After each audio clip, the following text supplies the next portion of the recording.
Hello friends, कसे आहात तुम्ही सगळे? आय होप सगळे चांगले आहात. तर फ्रेंड्स, आज आपण इंग्लिश स्टँडर्ड 5चं पहिली कविता बघणार आहे. कवितेचं नाव आहे व्हॉट अ बर्ड थॉट. तर ही कविता एका पक्ष्याबद्दल आहे. ती पक्षी जेव्हा लहान असतात, बरोबर, जेव्हा अंड्यात असतात, अंड्यातून ते जेव्हा मोठे होत जातात, तर ते एक जर्नी पास करतात. तर ती जर्नी काय आहे, तर ती जर्नी या कवितेतून सांगितली आहे. म्हणजे जेव्हा ते बेबी असतात, तेव्हा कुठे असतात? ते एका अंड्यामध्ये असतात. नंतर ते मोठे होतात, तर ते कुठे असतात? नेस्टमध्ये असतात. मग हळूहळू त्यांची कशी जर्नी होते, ती ही कवितातून सांगितली आहे. तर चला मग आपण स्टार्ट करू. I lived first in a little house and lived there very well. The world to me was small and round and made of pale blue shell. तर याच्यात पहिल्या याच्यात काय सांगितलं आहे की जो बर्ड आहे, ठीक आहे, तो काय सांगतो आहे की I lived first in a little house and lived there very well. की मी एका खूपच छोट्याशा घरात मी आधी राहत होतो. ठीक आहे, जेव्हा मी बॉर्न झालो तेव्हा मी एका छोट्याशा घरात राहत होतो आणि मी तिथे and lived there very well, मी तिथे खूपच छान राहत होतो. ठीक आहे. The world to me was small and round and made of pale blue shell. आता जेव्हा बर्ड्स बेबी असतात तेव्हा ते कशात असतात? ते अंड्यामध्ये असतात. तर एग कसं असतं, अंडं कसं असतं? ते शेल असतं, बरोबर. तर पेल ब्ल्यू म्हणजे लाईट ब्ल्यू, ठीक आहे, लाईट ब्ल्यू कलरचं शेल असतं. तर ते जेव्हा अंड्याच्या आतून बघतील इकडे तिकडे, आता इमॅजिन करा की तुम्ही अंड्याच्या आतमध्ये आहे, मग तुम्हाला कसं दिसेल? खूपच स्मॉल दिसेल ना. जग म्हणजे बाहेरचं कसं दिसेल तुम्हाला? खूपच स्मॉल आणि राऊंड दिसेल. म्हणून तो काय सांगतो बर्ड की the world to me was small and round and made of pale blue shed. की माझ्यासाठी जग तेव्हा कसं होतं? खूपच छोटं होतं आणि राऊंड होतं. जे कशाचं बनलेलं होतं? लाईट ब्ल्यू कलरच्या एगच्या कवरने बनलेलं होतं. ठीक आहे, शेल म्हणजे एगचं कवर. ठीक आहे.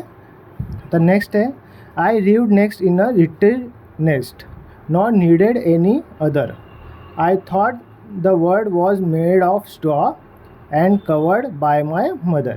ठीक आहे. आता ते अंड्यातून थोडंसं बाहेर आलं. आता जसं जसं लाईफ पुढे जाते तर हे जे बेबी असतात हे एक ब्रोक करून बाहेर येतात. ठीक आहे. आणि मग ते कुठे राहतात? जे नेस्ट असतं, जे त्यांच्या मॉमने डॅडने जे बनवलेलं असतं, घरटं असतं. नेस्ट म्हणजे घरटं, जिथे बर्ड्स राहतात. तर तो काय सांगतो आहे? I lived next in a little nest not needed any other. ठीक आहे. म्हणजे काय म्हणतो आहे की मी एका छोट्याशा नेस्टमध्ये राहत होतो आणि मी तिथे खूपच खुश होतो आणि मला कोणाचीही गरज नव्हती. नॉट नीडेड एनी अदर म्हणजे मला कोणाची गरज नव्हती. ठीक आहे. I thought the world was made of straw and covered by my mother. आता बेबीज बर्ड्स जेव्हा नेस्टमध्ये असतात तेव्हा ते नेस्ट कशाचं बनलेलं असतं? छोट्या छोट्या लाकडांचं असतं, बरोबर. ते जे बर्ड्स खालून इकडून तिकडून झाडांची पानं आणि जे लाकडं असतात ती उचलून त्याचं नेस्ट बनवतात, बरोबर. तर ते कोणत्या शेपचं असतं? ते स्ट्रॉच्या शेपचं असतं, बरोबर. म्हणून तो काय म्हणतो आहे की माझ्या आजूबाजूला स्ट्रॉज दिसत आहेत. म्हणून तो म्हणतो आहे की I thought the world was made of straw. म्हणून त्याला काय वाटतं आहे की हे जे वर्ड आहे माझ्यासाठी, तेव्हा असं मला वाटतं की हे स्ट्रॉचं बनलेलं आहे, जे कवर केलं आहे माझ्या मॉमने and covered by my mother. कारण की मॉम काय करते? मॉम येते आणि मग त्या नेस्टवरती बसते. म्हणून त्याच्यावरती जेव्हा ते बर्ड आतमध्ये नेस्टमध्ये असतं तर त्याला कसं दिसेल? त्याला वरती मॉम दिसेल ना. म्हणून त्याला काय वाटतं की कवर्ड बाय माय मदर. ठीक आहे. आता नेक्स्ट याच्यात काय सांगितलं आहे? One day I fluttered from the nest to see what I could find. I said the world is made of leaves. I have been very blind. आता bird काय झालं आहे? थोडंसं अजून मोठं झालं आहे. तर आता मोठं झाल्यावरती काय होतात? ते लोक उडायचा प्रयत्न करतात. पण कसं आहे? ते एकदम फास्ट, एकदम जोरदार थोडी उडणार, ते आधी शिकणार ना. तर म्हणजे फ्लटर्ड म्हणजे काय? फ्ल्यू अनस्टेडिली म्हणजे अडकत म्हणजे प्रयत्न करणे, कधी उडणार, कधी पडणार, असं तसं. तर one day I fluttered from the nest. एका दिवशी मी अनस्टेडिली उडायचा प्रयत्न केला फ्रॉम द नेस्ट, त्या नेस्टच्या बाहेरून. To see what I could find, की बघायला की मला काय काय अजून दिसतंय. I said the world is made of leaves, I have been very blind. आता ते नेस्ट कुठे असतं, झाडांमध्ये असतं ना. तर झाडांना काय आजूबाजूला पानंच असतात, म्हणून तो काय म्हणतो, मला मग जेव्हा मी केलं असं, तर I said the world is made of leaves, म्हणून तेव्हा माझ्यासाठी वर्ल्ड कशाचं बनलेलं आहे, हे लीव्सचं बनलं आहे. कारण की तेव्हा त्याला आजूबाजूला सगळीकडे लीव्सच दिसतात, बरोबर. I have been very blind म्हणजे मी खूपच तेव्हा ब्लाइंड होतो. ठीक आहे.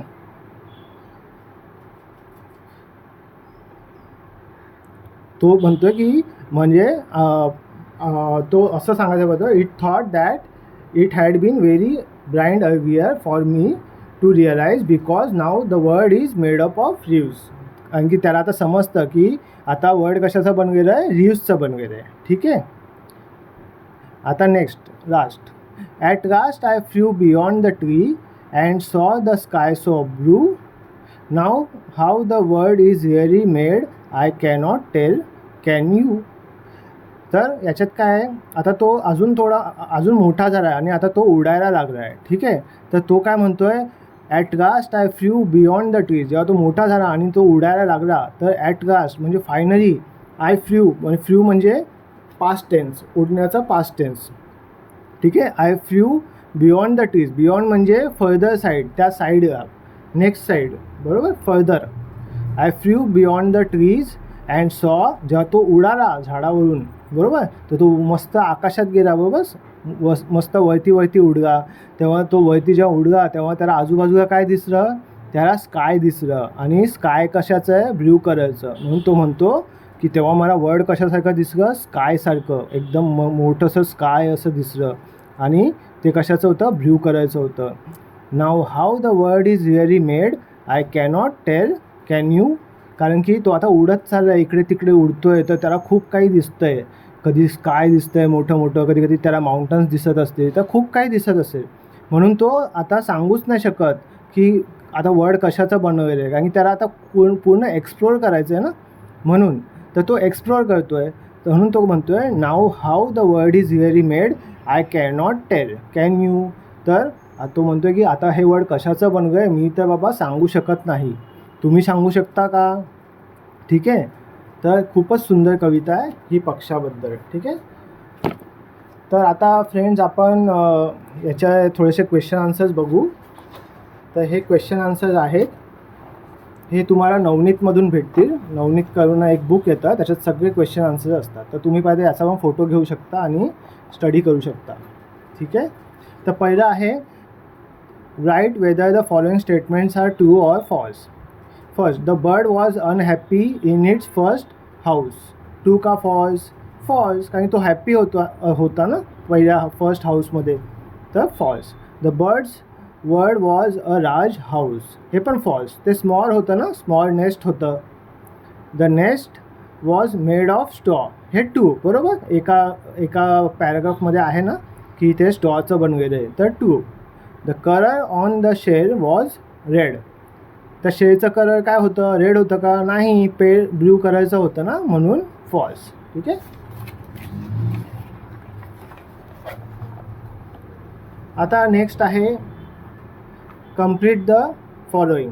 Wien the little bird was in its nest it thought that, काय थॉट केलं त्याने जेव्हा तो नेस्टमध्ये होता, तर it thought that the world was made up of straw and covered bye it's mother, बरोबर ना. तर हे आन्सर आहे. ठीक आहे. म्हणजे हे एक सेंटेन्स आहे, त्याच्या पुढचं लिहायचं आहे. ठीक आहे. Next, activity based on vocabulary. Vocabulary म्हणजे शब्दांचा समूह. ठीक आहे. Fill in the blanks with the words of your own that rhymes with the given words. म्हणजे रायमिंग वर्ड्स काढायचे. आता हाऊसचं रायमिंग वर्ड काय येऊ शकतं, अजून एक माऊस. ठीक आहे. नेक्स्टचं काय आहे, रेस्ट. ठीक आहे. आता नेक्स्ट आहे question answers. Describe the following in 1 or 2 lines. The first little house of the bird. तर हे तुम्हाला डिस्क्राईब करायचं आहे एका किंवा 2 लाईनमध्ये. तर काय describe, the first little house of the bird, त्या बर्डचं पहिलं हाऊस कोणतं, कसं होतं, हे तुम्हाला डिस्क्राईब करायचं. तर तुम्ही असं सांगू शकता, the first little house of the bird was small and round and made up of pale blue shell. बरोबर ना, स्टार्टिंगला तेच आहे ना, फर्स्ट जो पॅराग्राफ आहे त्याच्यात तेच लिहिलं आहे की ते स्मॉल राऊंड असतं आणि made up of pale blue shell. आता नेस्ट कसं डिस्क्राईब केलं आहे कवितेमध्ये, the nest was small and made of straw. बरोबर ना, ते कुठे आहे आपल्याला सेकंड पॅराग्राफमध्ये दिसेल. The nest was small and made up of straw. The word around the birds nest, त्या बर्डच्या वर्ड जे अराउंड होतं आजूबाजूला ते कसं होतं ते तुम्हाला थर्डमध्ये भेटेल, थर्ड पॅराग्राफमध्ये. The word around the birds nest was made up of trees with the leaves. Beyond that there was the open and blue sky. बरोबर, थर्ड आणि फोर्थचं मिक्स करून आहे त्याच्यात आन्सर. ठीक आहे. आता complete the web with the following related to the nature. म्हणजे हे एक डायग्राम आहे, तर नेचरच्या रिलेटेड काय काय येऊ शकतं हे याच्यात टाकायचं. तर खाली आन्सर आहे, नेचरमध्ये काय काय येतं, लीव्ज येतात, ट्रीज येतात, स्काय येतं आणि स्ट्रॉ येतं. आता हे सगळं तुम्हाला कवितेवरून टाकायचं आहे. ठीक आहे, स्वतःच्या डोक्याने नाही लिहायचं आहे. कवितेमध्ये काय काय शब्द आहे नेचरच्या रिलेटेड ते तिथे टाकायचे तुम्हाला. ठीक आहे. आता नेक्स्ट आहे फाइंड द, इथे रायमिंग वर्ड्स काढायचे. ठीक आहे, फ्रॉम द पोएम. तर तुम्ही बघू शकता पोएममध्ये आणि शोधून लिहू शकता. तर आहेत well, shell, other, mother, find, blind आणि ब्ल्यू आणि यू. ठीक आहे. आता लास्ट क्वेश्चन आहे, हा इमॅजिनरी क्वेश्चन आहे, म्हणजे तुम्ही कसं विचार करता, तुमचं ऑब्झर्वेशन काय आहे, कसं तुम्ही थिंकिंग करून लिहू शकता त्याच्यावर आहे. Imagine the following and write in your own word. What the world looks like to a baby. की आता हे या कवितेत कोणाबद्दल आहे, पक्षाच्या बेबीबद्दल आहे. बरोबर, पक्षीचं बेबी. आता तुम्ही विचार करा, जर ह्युमनची बेबी असेल त्याच्यासाठी वर्ड कसं असेल, what the world looks like to a baby. त्या बेबीसाठी वर्ड कसं असेल जेव्हा तो छोटा असेल. बरोबर, तर बघा इथे लिहिलं आहे, to a baby the word must look very huge and frightening as if it is full of grants with loud voices. Its word is made of 4 walls and the ceiling of its room and maybe the garden where it is taken by its family. आता जेव्हा baby नवीन just born होते, बरोबर, ती जेव्हा हॉस्पिटलला असते तेव्हा सगळेजण आजूबाजूला असतात ना, उभे असतात आणि बघायला आता अरे वा वा वा आणि जोरजोरात म्हणजे खुश असतात. पण ती बेबी जेव्हा खालून ऐकत असेल तेव्हा तिला तर खूप जोरजोरात आवाज येत असेल ना, आणि ती घाबरत असेल ना, अरे बापरे हे कोण अचानक आले, तिच्यासाठी तर हे नवीनच आहे, म्हणून तसं लिहिलं आहे. बरोबर, the word must look very huge, त्यासाठी सगळं काही एकदम मोठं वाटत असेल आणि फ्रायटनिंग, घाबरलेलं. As it is full of grants with loud voices, तिला खूपच जोरजोरात आवाज येत असणार. Its word is made up of 4 walls, आणि ते काय आजूबाजूला 4 भिंती तिला दिसत असतील. सीलिंग ऑफ इट्स रूम, वरती सीलिंग दिसत असेल. And may be the garden where it is taken bye it's family, कधी कधी मम्मी पप्पा घेऊन जातात ना गार्डनला, म्हणून ते गार्डनचा पण उल्लेख केला इथे. ठीक आहे. नेक्स्ट आहे what the world looks like to a fish. आता फिशसाठी वर्ड कसं असेल, to a fish the world is only water and more water.